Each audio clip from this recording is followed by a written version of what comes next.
ಸುಶಾಂತ್ ಅವರು ರಾಘವ್ನ ಕರ್ಕೊಂಡು ಹೋಗಿ ಹಾಸ್ಟೆಲ್ಗೆ ಬಿಟ್ಬಿಟ್ರಣ್ಣ. ಬೆಳಗ್ಗೆ ನೀನ್ ಕೇಳಿದ್ಯಲ್ಲ ಅಣ್ಣ ಏನಾಯ್ತು ಅಂತ. ತುಂಬಾ ಕೆಟ್ಟ ಕನ್ಸು ಅಣ್ಣ. ಅದು ರಾಘವ್ದಣ್ಣ. ಅವನು ಅಮ್ಮ ಅಮ್ಮ ಅಂತ ನನ್ನ ಹುಡ್ಕೊಂಡು ಓಡ್ ಬರ್ತಿದ್ದ ಅಣ್ಣ. ನನಗೆ ಏನ್ ಮಾಡ್ಬೇಕು ಅಂತಾನೆ ಗೊತ್ತಾಗ್ತಿಲ್ಲ ಅಣ್ಣ. ಅದಕ್ಕೆ ಸುಶಾಂತ್ ಅವ್ರನ್ನ ಕರ್ಕೊಂಡು ಹೋಗಿ ನಾನ್ ರಾಘವ್ನ ನೋಡ್ಕೊಂಡ್ ಬರ್ಬೇಕು ಅಂತ ಇವತ್ತು ಹೋಗಿದ್ದೆ ಅಣ್ಣ ಹಾಸ್ಟೆಲ್ಗೆ. ಅಲ್ಲಿ ರಾಘವ್ ಪಾಪ ಅಣ್ಣ ಯಾವ್ದೋ ಅನಾಥ ಹುಡುಗನ್ ತರ ಇದ್ದ.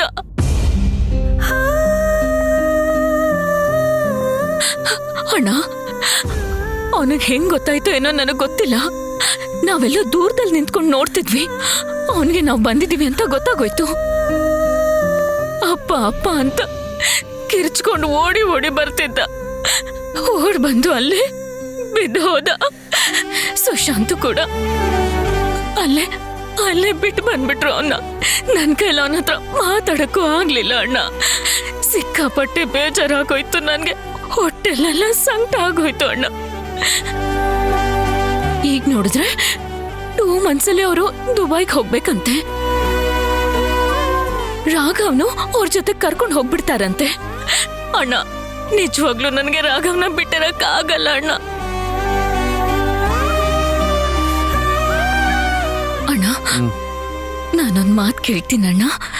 ನೀನು ಬೇಜಾರ್ ಮಾಡ್ಕೊಳ್ಳಲ್ಲ ಅಲ್ಲ? ಕೇಳು. ಅಣ್ಣ ಕೋಪ ಮಾಡ್ಕೊಳ್ಳಲ್ಲ ಅಲ್ವಾ? ಬೇಜಾರು ಮಾಡ್ಕೊಳ್ಳಲ್ಲ, ಕೋಪನೂ ಮಾಡ್ಕೊಳ್ಳಲ್ಲ. ಕೇಳು ಕಂದ. ಆಮೇಲೆ ಅದನ್ನ ಕೇಳಿದ್ಮೇಲೆ ನನ್ ಮೇಲೆ ಸಿಟ್ಟು ಮಾಡ್ಕೊಳ್ಳಲ್ಲ ತಾನೆ? ಆಮೇಲೆ ನೀನು ನನ್ನಿಂದ ದೂರ ಆಗ್ಬಾರ್ದು. ಇಲ್ಲ ಕಂದ,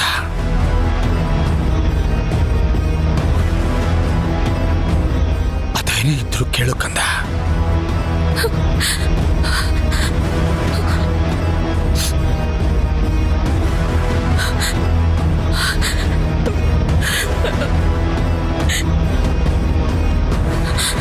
ಅಣ್ಣ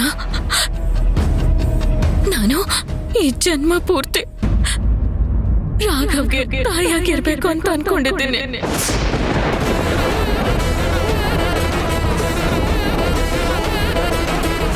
ಅಚ್ಚುಮ್ಮ,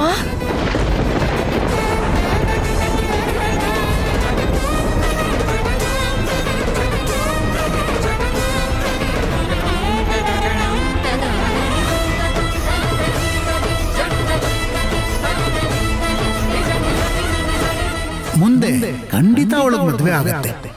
ಆದರೆ ಅದು ಆ ಹುಡುಗನ 2ನೇ ಸಂಬಂಧವಾಗಿರುತ್ತೆ.